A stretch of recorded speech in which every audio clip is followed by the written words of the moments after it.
Beralih ke informasi berikutnya. Puluhan kendaraan terjaring razia gabungan di perbatasan kota Surabaya, Sidoarjo, Jawa Timur. Razia ini dilaksanakan setelah adanya laporan warga mengenai maraknya balap liar di wilayah tersebut.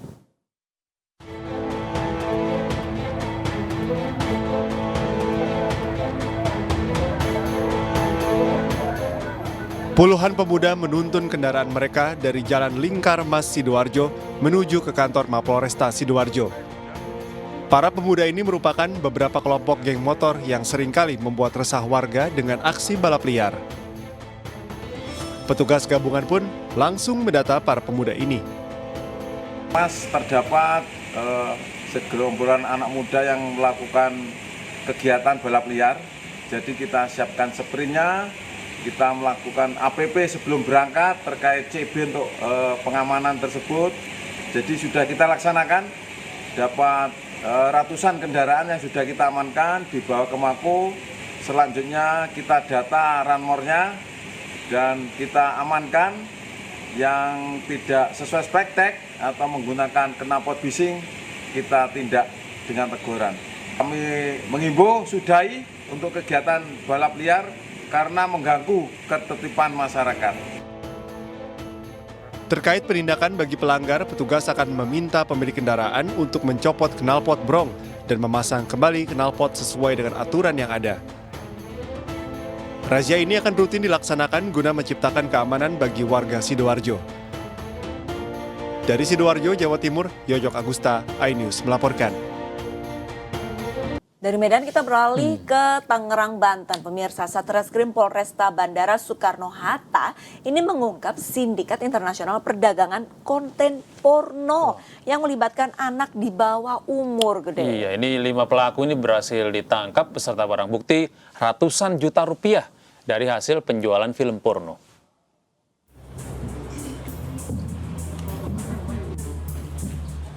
Satuan Reserse Kriminal Polresta Bandara Soekarno-Hatta berhasil mengungkap sindikat internasional perdagangan porno aksi anak di bawah umur. Kasus ini terungkap berkat laporan dari Satgas Pencegahan Kekerasan Anak Amerika, Violence Crime Against Children, yang menginformasikan adanya penjualan film porno anak dari Indonesia. Polisi pun berhasil menangkap 5 pelaku yang memiliki peran berbeda, mulai dari penjual konten video porno ke luar negeri, melakukan tindak asusila terhadap anak di bawah umur, hingga penyedia fasilitas pembuatan konten video. Dari hasil keterangan pelaku, ribuan konten sudah diproduksi dan terjual ke luar negeri sejak tahun 2022 hingga saat ini. Ada kurang lebih 1.000 gambar dan kurang lebih 3.000 kalau tidak salah tadi video yang tentu sudah diproduksi, dihasilkan. Memang produksinya dengan secara manual menggunakan peralatan handphone, dan itu bisa saja kapan terjadi dan tidak perlu memerlukan keahlian, sehingga memang kita yakini bahwa proses untuk menghasilkan memproduksi konten yang berbau pornografi ini sudah lebih dari setahun dilakukan oleh Para pelaku dijerat dengan pasal 82 KUHP dan Undang-Undang Nomor 23 Tahun 2022 tentang Perlindungan Anak serta Undang-Undang RI Nomor 11 Tahun 2008 tentang Informasi dan Transaksi Elektronik dengan ancaman hukuman maksimal 15 tahun penjara. Dari Tangerang, Banten, Hasnugara, iNews melaporkan. Pemirsa, waspadalah mengawasi pergaulan anak-anak karena ini ada informasi seorang anak ini dicekoki minuman air mineral. Seorang anak di bawah umur di Kabupaten Indramayu, Jawa Barat menjadi korban pemerkosaan secara bergilir oleh 2 temannya sendiri. Kejam sekali. Informasinya berikut ini, pemirsa.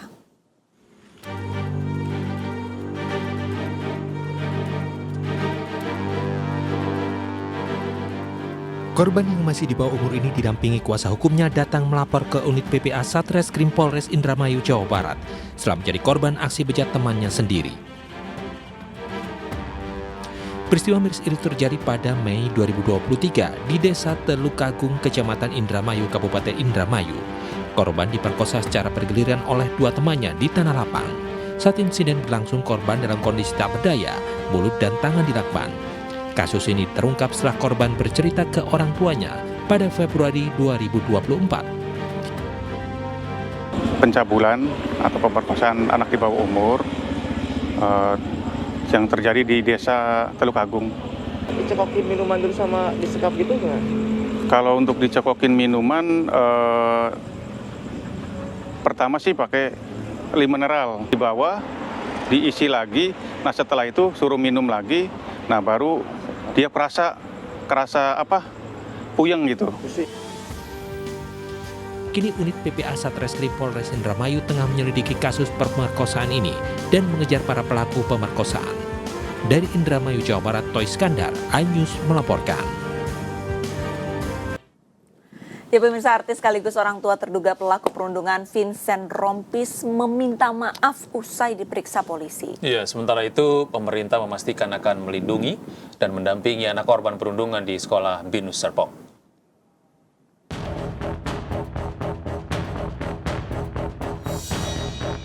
Artis sekaligus orang tua pelaku perundungan Vincent Rompis selesai diperiksa polisi di Mapolres Tangerang Selatan, Banten, Kamis malam.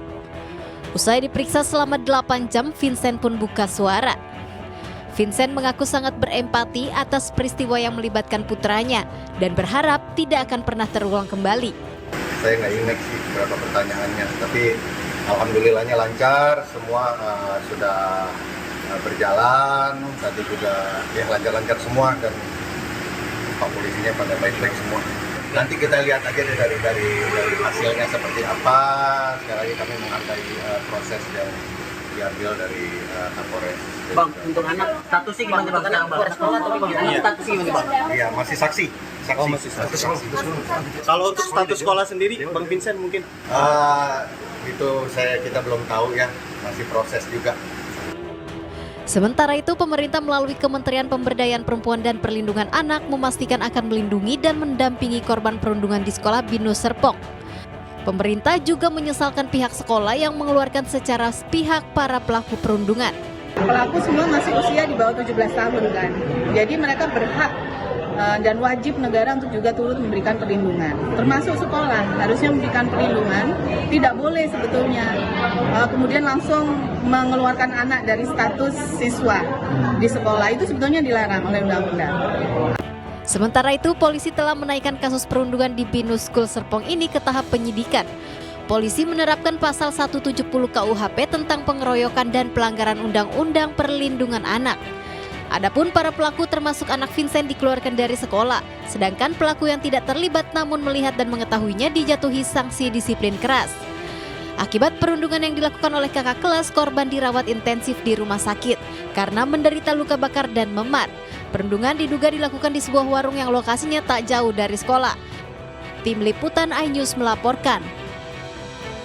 Nah, ini ada 5 orang meninggal dunia akibat merebaknya wabah demam berdarah dengue atau DBD di Jombang, Jawa Timur. Sementara ratusan pasien lainnya masih dirawat intensif di rumah sakit setempat.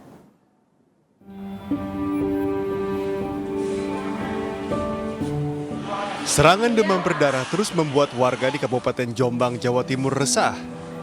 Seorang anak berusia 8 tahun akhirnya meninggal dunia setelah dirawat di RSUD Jombang sejak 17 Februari lalu. Meski sudah dimasukkan ke ruang ICU dan diberikan perawatan intensif, kondisi tak kunjung membaik hingga akhirnya meninggal dunia pada Sabtu dini hari. Total sudah 5 orang meninggal dunia sejak DBD merebak sejak awal tahun 2024 lalu. Sementara masih ada ratusan pasien demam berdarah yang dirawat intensif di RSUD Jombang.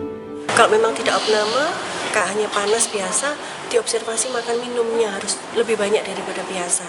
Dan yang paling berbahaya kan hari ke-4 sampai ke-6. Rata-rata yang meninggal itu dibawa ke rumah sakit pada hari ke-4 sampai ke-6. Diduga penyebaran DBD ini terkait puncak musim hujan sesuai dengan periode perkembangan nyamuk Aedes. Untuk itu, warga diharap menjaga kebersihan lingkungan masing-masing, terutama kamar mandi, agar tidak menjadi tempat tumbuh kembangnya jentik nyamuk. Dari Jombang, Jawa Timur, Mukhtar Bagus, iNews melaporkan.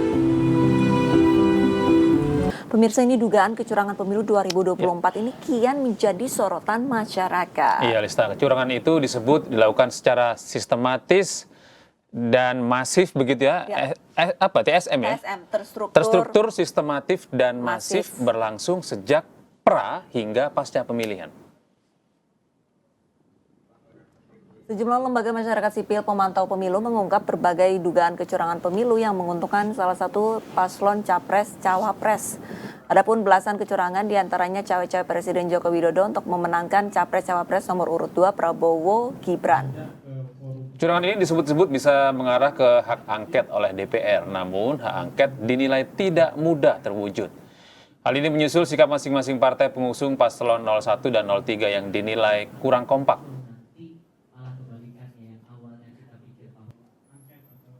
Atau siapapun yang menang dalam pemilu berdasarkan real count nanti tidak akan menghapuskan kecurangan yang terjadi.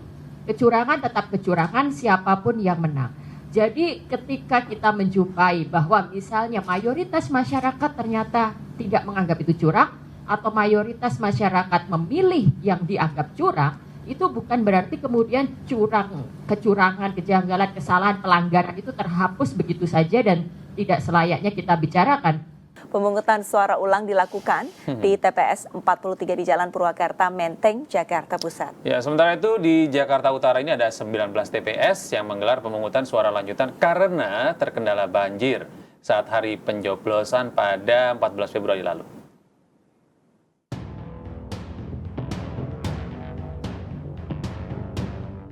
Pemungutan suara ulang pemilu 2024 digelar KPU Kota Jakarta Pusat di TPS 43 yang berlokasi di Jalan Purwakarta, Menteng. Sejak pagi tadi, ratusan warga yang masuk dalam daftar pemilih tetap, termasuk Wakil Presiden ke-6 RI Tri Sutrisno, mendatangi TPS untuk menggunakan hak pilih mereka.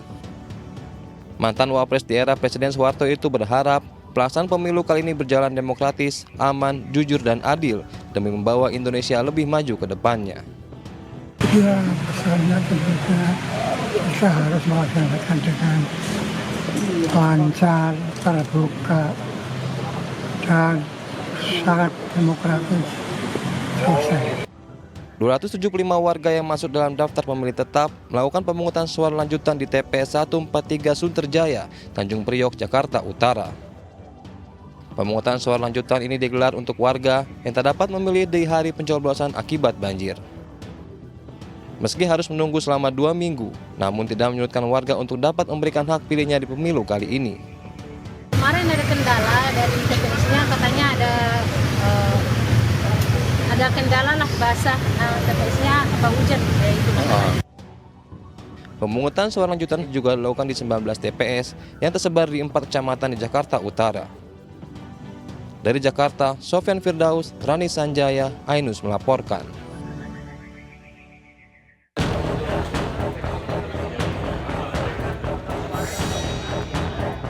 KPUD Kota Bekasi, Jawa Barat menggelar pemungutan suara lanjutan di 26 TPS yang ada di 3 kecamatan.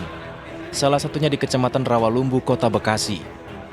Pemungutan suara lanjutan hanya untuk pemilihan caleg DPRD Provinsi Jawa Barat, namun sayangnya partisipasi masyarakat menurun. Adapun pemungutan suara lanjutan ini atas rekomendasi Bawaslu setelah adanya kekurangan surat suara pada hari pencoblosan 14 Februari lalu. Kami Bawaslu Kota Bekasi sudah mengirimkan surat rekomendasi untuk melaksanakan pemungutan suara lanjutan dan juga pemungutan suara ulang. Hasil dari rekomendasi tersebut, KPU menjawab untuk melaksanakan pemungutan suara lanjutan pada hari ini Sabtu. Ada di Kecamatan Rawalumbu, Kecamatan Mustika Jaya, dan juga ada di Bekasi Timur. Sementara itu, 21 TPS di Kabupaten Sleman, Yogyakarta menggelar pemungutan suara ulang dan pemungutan suara lanjutan secara serentak.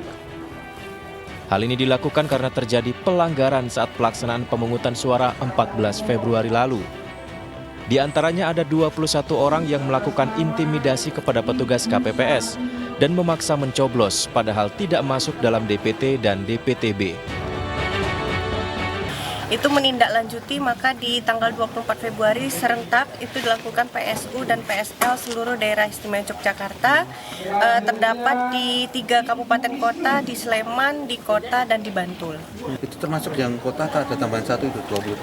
Iya, di kota itu ada 3, 1 di TPS khusus, di Lapas itu ada 2 TPS, TPS 901 sama 902, dan 1 lagi di Kuncen. Sementara itu, antusiasme warga untuk mengikuti pemungutan suara ulang cenderung menurun dibanding 14 Februari lalu. Tim Liputan iNews melaporkan. Pemirsa, Menko Polhukam Hadi Cahyanto ini menemui Gubernur Daerah Istimewa Yogyakarta, Sri Sultan Hamengkubuwono X. Iya, dalam rangka apa, Lista? Dalam rangka pertemuan itu Hadi dan Sri Sultan ini membahas kondisi pemilu 2024 yang terjadi saat ini di tanah air, yang bisa jajan nih banyak sekali diskusi gitu ya. Diskusinya pasti sangat hangat ya.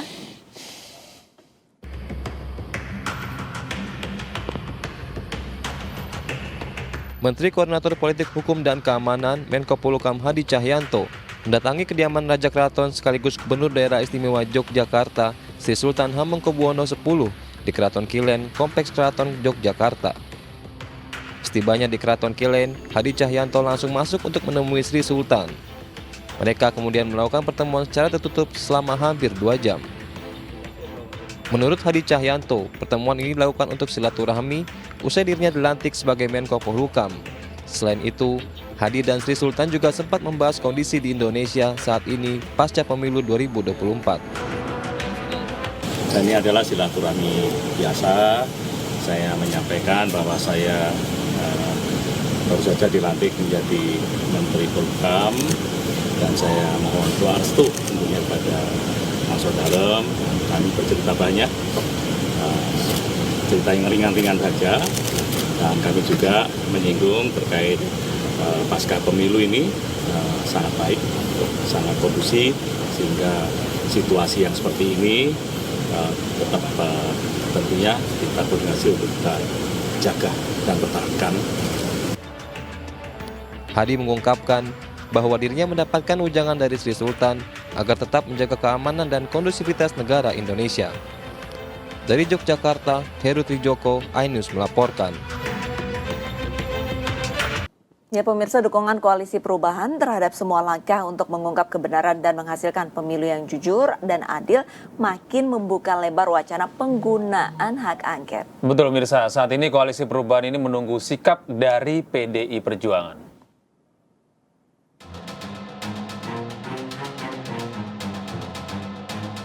Koalisi Perubahan yang mengusung pasangan calon Presiden Anies Baswedan, Muhaimin Iskandar, mendukung jika memang ada niat baik untuk mengungkap kebenaran terkait laporan dugaan kecurangan dalam pemilu 2024 dengan cara hak angket. Saat ini mereka tinggal menunggu PDI Perjuangan. Akan menunggu apa yang dilakukan oleh PDI untuk mengajukan angket, ya. Kami sangat mendukung, sangat senang, ya. Kalau ada yang melangkah begitu, kita ada di belakangnya, kita siap, kita akan mengawal, kita akan cek sampai ke detail-detailnya, ya. Dan saya yakin pertemuan ini akan berlanjut. Berbagai masalah terjadi di pemilu 2024. Salah satu yang masih menjadi pertanyaan adalah penggunaan aplikasi Sirekap sebagai penghitungan suara. Dalam sebuah surat pernyataan, PDI Perjuangan menolak penghitungan suara dengan aplikasi Sirekap. Surat ini ditujukan ke Ketua KPU. Menyusul PDI Perjuangan, DPP Partai Keadilan Sejahtera, PKS juga resmi melayangkan surat kepada KPU untuk meminta menghentikan Sirekap dalam penghitungan perolehan suara pemilu 2024. Politikus PDI Perjuangan Adian Napitupulu menegaskan hak angket merupakan pilihan konstitusi dan tidak boleh dilarang. Kesadaran setelah melihat temuan dugaan pelanggaran penyelenggaraan pemilu membuka peluang komunikasi hak angket akan berjalan. Artinya kesadaran ini mulai nampak di seluruh rakyat kita, pendukung 01 dan 03, di bawah kita sudah mulai komunikasi, kita sudah mulai ketemu. Hak angket sepertinya akan berjalan, dan itu adalah pilihan konstitusional. Hak angket itu adalah hak yang diberikan oleh konstitusi pada DPR, dan tidak boleh ada satu orang pun atau satu kekuatan pun yang melarang hak itu untuk digunakan oleh anggota DPR. Apapun kepentingannya, tidak boleh. Kalau dia coba melarang hak angket itu, artinya dia larang adalah digunakannya hak konstitusional. Dengan berbagai temuan dugaan kecurangan, rakyat Indonesia berhak mendapatkan penjelasan sebenarnya apa yang sedang terjadi. Tim Liputan iNews melaporkan.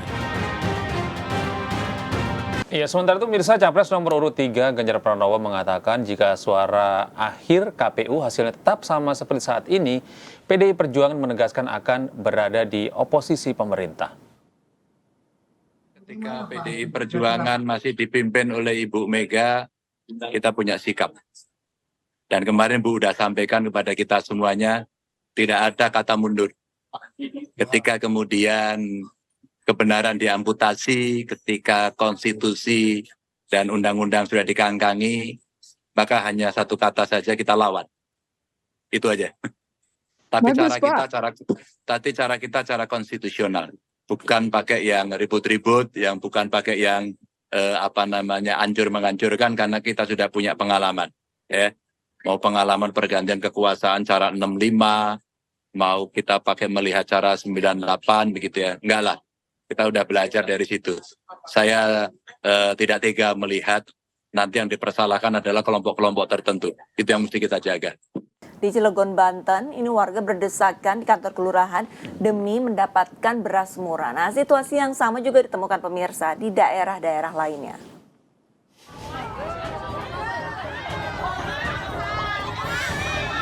Warga berdesakan dan saling dorong demi membeli beras murah di Brebes, Jawa Tengah.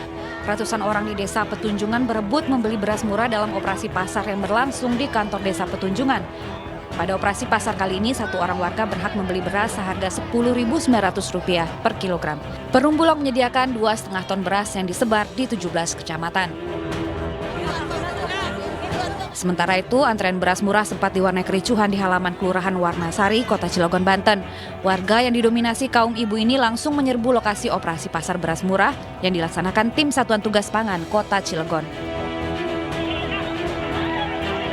Di Cirebon, Jawa Barat, operasi pasar beras murah yang berlangsung di Kecamatan Sumber juga diserbu ratusan warga. Bahkan warga telah antre sejak pagi agar bisa mendapatkan beras murah.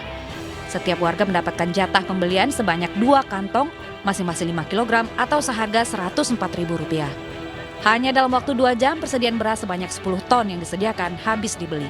Tim Liputan iNews melaporkan.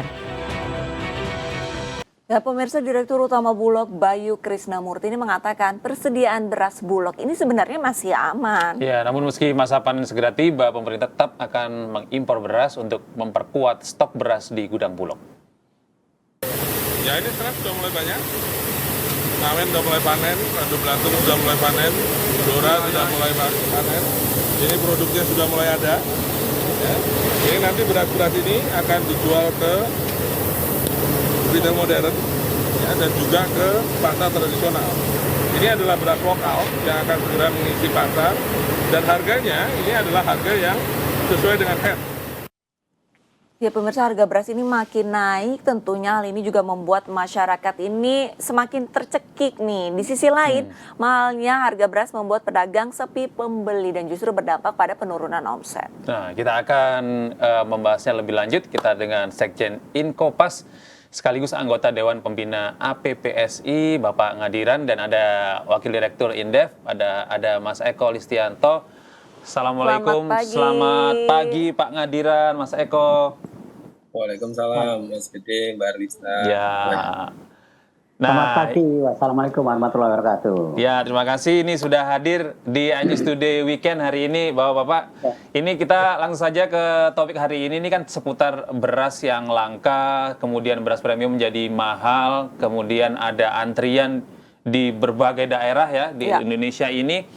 Kalau saya berpikir nih ke Pak Ngadiran terlebih dahulu, apakah ada hubungannya nggak sih Pak antara bansos kemarin yang dikeluarkan oleh pemerintah pada saat pemilu 2024 kemarin ya, ini dengan kelangkaan beras yang berujung pada kondisi saat ini, Pak? Ya, baik, makasih. Kalau menurut perhitungan dan dugaan kami sebenarnya tidak ada.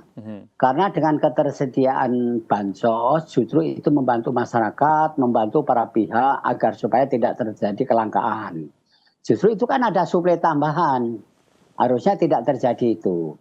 Tetapi memang kalau yang dijadikan alasan pemerintah karena El Nino panjang, karena panen yang tertunda, dan lain-lain. Sehingga produk dalam negeri itu memang tidak mencukupi. Tetapi pemerintah kan sudah mengambil langkah membuat satu kebijakan melakukan impor. artinya produk dalam negeri ada berkurang tetapi dilakukan impor dan jumlahnya juga cukup lumayan, cukup signifikan. Artinya kalau itu dijadikan alasan karena bansos, saya pikir bagi saya orang pedagang mengatakan itu tidak betul. Baik, untuk Mas Eko sebenarnya kalau dari sudut pandang Anda apakah benar yang dijelaskan oleh Pak Ngadiran? Oke Mbak Arlista ya, jadi kalau pandangan saya gitu mungkin agak sedikit berbeda ya. Jadi kalau kita dekati dari konsep supply and demand, benar tadi Pak Ngadiran ya bahwa suplainya bertambah begitu, tapi ada konsep lain adalah perilaku konsumen dan juga distribusi. Nah inilah dua aspek yang kemudian menjadi kenapa situasinya serunyam sekarang ini begitu ya. Jadi ketika kalau kita perhatikan ya, awal mulai terjadi kenaikan harga beras ini sebenarnya sudah Agustus ya. Agustus sempat naik menanjak sampai kemudian Oktober, terus kemudian setelah itu landai ya. Masih tetap tinggi tapi landai sampai Desember. Nah kemudian ada keputusan untuk mempercepat bansos. Operatornya siapa? Pelakunya siapa sih? Nanti Badan Pangan Nasional. Berasnya dari mana? Dari Bulog. Nah yang terjadi kemudian adalah Bulog ini kan tugasnya dua nih. Satu menyalurkan yang tadi beras 10 kiloan itu. Terus yang kedua adalah dia juga harus mendistribusikan barang ini, beras ini kepada pasar-pasar kan, terutama pasar tradisional. Beras mereka itu tidak dikemasi 10 kiloan, sehingga kemudian ada jeda harus di-packaging lagi dengan 10 kiloan tadi, tentu itu butuh waktu. Ini adalah waktu distribusi. Nah sementara dipercepat begitu, karena mereka bantuan pangan ini biasanya baru dikeluarkan bulan Maret gitu. Nah inilah yang terjadi kemudian, jadi sumbatannya itu ada di distribusi. Makanya benar kalau katakan cadangannya ada nggak? Cadangannya cukup gitu, masalahnya distribusi ke bawahnya yang kurang gitu. Inilah yang terjadi dan kemudian kita harus bedakan lagi analisis beras premium dan non premium ya.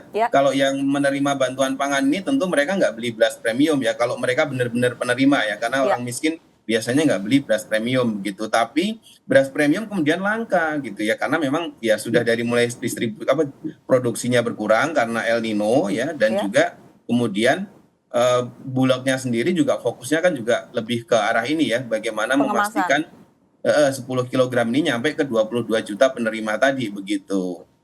Jadi ini kalau menurut Anda juga memang tidak ada kaitannya ya antara jumlah bansos yang digelontorkan sehingga menguras stok beras yang ada di gudang-gudang Bulog ini dengan kelangkaan yang terjadi saat ini, Mas Eko? Kalau disampaikan datanya itu sebenarnya cukup gitu. Problemnya di distribusinya tidak cepat gitu. Nah sehingga kemudian ini kan sebenarnya gini, situasi ekonomi di tengah pemilu itu sembako ya, terutama beras juga itu yang membutuhkan tidak hanya orang miskin ya. Jadi caleg-caleg yang memang mencalonkan diri itu juga mengumpulkan banyak massa, mereka juga makan-makan gitu. Itu juga butuh beras gitu dan yang lainnya gitu. Dan itu activity itu kelihatan ya dari tingkat konsumsi atau konsumen ya, konsumsi yang meningkat ya, ekspektasi konsumen yang meningkat itu kelihatan. Nah cuma memang masalahnya kemudian ini terjadi sangat cepat begitu ya. Jadi begitu itu dipercepat, yang terjadi adalah quote and quote panic buying sebetulnya gitu ya. Itu yang terjadi ya, baik di premium maupun juga tadi di bawah ya. Kalau di bawah sih karena kena dampak tadi ya, faktor-faktor distribusi begitu. Baik, ke Pak Ngadiran untuk fenomena naiknya harga beras ini menurut Anda apakah benar ini tertinggi sepanjang mungkin bisa dikatakan 20 hingga 30 tahun terakhir, Pak Ngadiran? Ya betul, kalau kenaikan tertingginya sangat betul, ini kenaikan yang sangat tertinggi atau sangat-sangat tinggi sekali. Dan apa yang disampaikan oleh Mas Eko itu distribusi itu sangat betul. Terlepas dari para ahli manapun, para pejabat manapun menyatakan, karena gini, kami merasakan, saya bukan selalu membanding-bandingkan, tetapi ini faktanya. Kami zaman yang lalu itu Koperasi Pedagang Pasar atau Asosiasi Pedagang Pasar itu kan dilibatkan untuk membantu menyalurkan kepada pedagang pasar tradisional. Tapi sekarang ini sangat-sangat kecil, kalaupun kita ikut menyalurkan tidak ada 20%. Artinya mestinya tingkat penyaluran kepada pasar tradisional itu ditingkatkan, jangan dipersulit terus. Nah, Bulog memang menyalurkan jumlahnya, kalau menurut informasi yang saya dapatkan dari kawan-kawan yang kompeten, itu menyalurkan tuh ya bukan sedikit lagi, ribuan ton di Indo ataupun katakanlah melalui food station atau melalui manapun. Tapi itu larinya kemana? Saya menduga, mudah-mudahan saya salah, barang yang lari ke sana itu mungkin dilarikan ke yang punya pabrik, kemudian dibuat menjadi premium. Benar atau tidak? Silahkan lakukan penelitian. Karena ini yang ada di pasar tradisional, distribusi yang di pasar tradisional itu sangat kurang. Padahal masyarakat itu kan tidak semua membeli beras premium. Betul. Tetapi masyarakat itu lebih suka beli beras katakanlah mungkin yang 10.000 ataupun semahal-mahalnya 11.000. Kalau sekarang sudah 13.000, 14.000 bahkan lebih 15.000, itu kan nggak kuat rakyat membeli gitu loh. Jadi kembali saya katakan, emang apa dosa dan salah kami selaku orang koperasi pedagang pasar? Apa dosa dan salah kami selaku asosiasi pedagang pasar? Kalau memang kami ada kesalahan, kan dilakukan pembinaan. Jangan kami tidak dianggap. Dia selalu menganggap orang yang punya duit, punya gudang, dan punya jaringan. Nah, itu yang membuat permasalahan ini, gitu loh. Itu dugaan kami. Bang Adiran, salah saya. Ya. Ada nggak dugaan Anda ini beras yang seharusnya disalurkan kepada pedagang yang biasanya Anda juga terlibat di dalamnya ini dialihkan untuk kepentingan-kepentingan yang terkait dengan urusan kepemiluan? Oh, kalau urusan kepemiluan itu kan barang ada di masyarakat, justru itu harusnya tersedia di masyarakat. Katakanlah saya sebagai caleg, saya beli. Dengan saya sebagai caleg, saya beli, saya bagi ke masyarakat. Itu artinya masyarakat tersedia dong. Iya, tapi itu kan dikonsumsi juga oleh masyarakat dan kemudian habis, Pak. Ya, itu dikonsumsi juga. Jadi masyarakat terbantu. Ini permasalahannya, barang ini kan kami itu sangat sulit mendapatkan barang. Syarat ini, syarat itu, syarat ini, syarat itu. Oke, kita ikuti. Tapi faktanya kan memang sangat sulit kita mendapatkan barang itu. Itulah yang membuat sehingga ketersediaan barang kami itu tidak mencukupi dan tidak memadai. Pak Ngadiran, kalau boleh tahu ini sejak kapan dari koperasi ini sudah mulai kesulitan untuk mengatur ataupun mendapatkan barang dan didistribusikan kepada warga? Sejak tahun berapa, Pak Ngadiran? Oh, kalau sebenarnya kami agak terpinggirkan tuh sejak tahun 2000-an ya. Tetapi fakta sekarang ini, kondisi terakhir ini kan sejak ada gonjang-ganjing beras bagaimana disampaikan Mas Eko tadi dari Agustus. Itu kalau dari tahun kemarin ya Pak ya? Ya, tahun kemarin itu kan kami masih bisa mendapatkan. Kami selaku Indo masih bisa mendapatkan. Yang sekarang tuh dapat tapi sangat sedikit. Sedikit gitu ya Pak ya? Tidak memadai. Tahan dulu Pak Ngadiran, Mas Eko, kita tahan dahulu ya. Kita akan melihat bagaimana situasi terkini di salah satu pasar terbesar di Jakarta. Ini pemirsa, ada rekan kami Galuh Pandu yang saat ini ada di Pasar Induk Cipinang, Jakarta Timur. Selamat pagi Galuh. Galuh, bagaimana harga beras saat ini Galuh? Selamat pagi. Selamat pagi, Gede dan Arlista. Kami dapat informasikan di Pasar Induk Cipinang, Jakarta Timur ini harga beras sudah mulai turun, berangsur turun selama sepekan terakhir. Dan ini berbeda dibandingkan dengan 2 pekan sebelum masa pemilu kemarin. Dari harga beras, dari harga yang untuk medium, ini turun sekitar Rp1.000 dari 15.000 menjadi harga 14.000, kemudian untuk beras premium dari harga 16.000 menjadi harga 15.000. Dan kami dapat informasi juga dari rekan-rekan pedagang yang ada di dalam bahwa kenaikan harga yang sudah terjadi sejak 2 pekan terakhir sebelum pemilu ini disebabkan karena El Nino yang terjadi pada tahun 2023 sehingga produktivitas beras menurun dan pemerintah cukup lambat dalam menanganinya dan sekarang sudah cukup tertangani karena pemerintah sudah melakukan impor beras sehingga harga sudah mulai berangsur turun. Dan diprediksi harga beras ini nanti akan mengalami penurunan namun tidak mengalami kenaikan lagi karena pada bulan Maret nanti akan sudah dimulai panen raya. Namun untuk mengetahui bagaimana tanggapan masyarakat terkait dengan tingginya harga beras di pekan terakhir ini, kita akan berbincang dengan salah satu narasumber saya yang sudah ada di sini yaitu Ibu Devi. Kita sapa terlebih dahulu. Halo Ibu Devi, apa kabar? Baik. Bu Devi, dengan kenaikan harga beras selama beberapa minggu terakhir ini seperti apa Bu tanggapannya? Sangat berat ya untuk warga, apalagi kalau kita ini kan ibu rumah tangga ya. Pasti kalau naiknya beras itu kita harus mikirin, aduh gimana ya. Untuk yang lain-lainnya itu nggak terpenuhi, karena untuk berasnya aja udah mahal ya. Berarti jadinya berat gitu loh untuk warga sekitarnya gitu. Kenaikan harganya tinggi ya Bu ya, atau seperti apa Ibu kemudian? Ya tinggi, biasanya kan kalau kita bisa dapat beras 12.000 itu udah bagus ya. Terus tiba-tiba naik ke 14.000 itu berat loh Bu, gitu loh. Sekarang aja 14.000 itu belum tentu bagus berasnya gitu loh. Mungkin sedikit saja Bu harapannya Bu. Ya harapannya semoga di bulan-bulan berikutnya kita mendapatkan beras yang bagus dengan harga yang bagus juga. Baik, terima kasih banyak Bu Devi. Itu tadi harapan warga ya, semoga mendapatkan harga yang bagus dengan beras yang bagus dan kualitas yang bagus. Kembali ke Anda, Gede dan Arlista. Iya, baik. Terima kasih Galuh Pandu atas informasinya. Salam juga sama Bu Dewi ya. Baik, sekarang kita Iya. mungkin lanjutkan kembali berdialog dengan kedua narasumber kami. Mungkin ya, kita sapa kembali. ada Pak Ngadiran dan Mas Eko. ya tadi ya. Mas Eko, ini kita lanjutkan lagi dialog. Ini tadi Pak Ngadiran sempat meluapkan isi hatinya bahwa mereka ini sebenarnya berharap untuk dilibatkan kembali mengenai pendistribusian. Nah ini kalau misalkan menurut Anda apakah benar dugaan dari teman-teman ini adanya distribusi beras yang dikumpulkan ini justru malah dikemas jadi paket yang premium?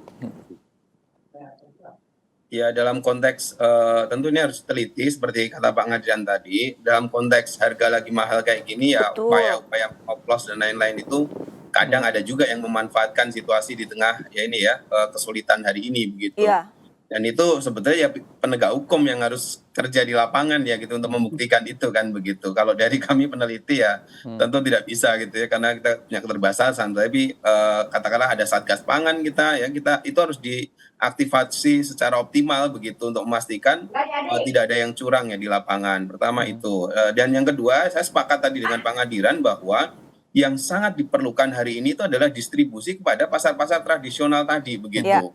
Jadi oke, kita punya distribusi pakai mekanisme retail modern ya, tapi itu kan yang beli kan kelas menengah ke atas gitu. Nah, yang paling menjerit hari ini ya orang yang tidak punya tabungan banyak begitu dan itu belinya di pasar tradisional. Sehingga disitulah sebetulnya titik krusialnya gitu. Kalau yang premium ini kan ya harga sedikit mahal, paling mungkin dari retailnya nggak berani jual karena di atas HET. Oke, mereka mungkin akan kalau cari bener, mereka akan pergi ke pasar-pasar tradisional dengan harga lebih mahal. Tapi mereka punya tabungan, mereka bisa itu. Paling agak riuh sedikit di sosial media kan mereka nge-tweet dan lain-lain. Tapi kan tidak sampai menderita banget. Tapi bagi yang masyarakat kelas bawah ini sangat penting begitu untuk segera katakanlah tadi ya melibatkan jejaring yang memang biasa berinteraksi dengan mereka, yaitu tadi ya koperasi-koperasi begitu. Iya, baik. Pak Ngadiran, mungkin terakhir Pak Ngadiran, ini sepanjang Anda menjadi bagian dari koperasi ini di pedagang pasar ya begitu ya Pak Ngadiran ya. Ini apa seharusnya yang bisa dilakukan supaya kejadian seperti ini tidak akan terjadi lagi di mana harga beras ini mencentuh titik tertingginya sepanjang sejarah Anda berdagang, Pak Ngadiran? Baik. Pertama adalah volume penyaluran. Volume penyaluran yang kepada pasar melalui koperasi pedagang pasar atau asosiasi pedagang pasar itu harus ditingkatkan.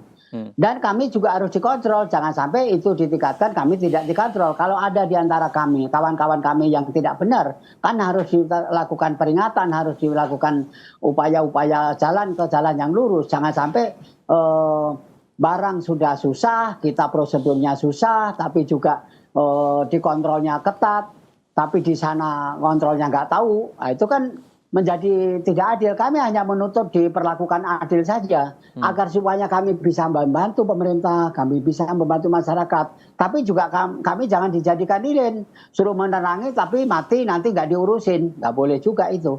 Iya. Baik, terima kasih Pak Ngadiran atas informasinya dan waktunya. Mas Eko juga terima kasih banyak atas waktunya. Salam sehat Mas, Bapak. Terima kasih, mohon maaf.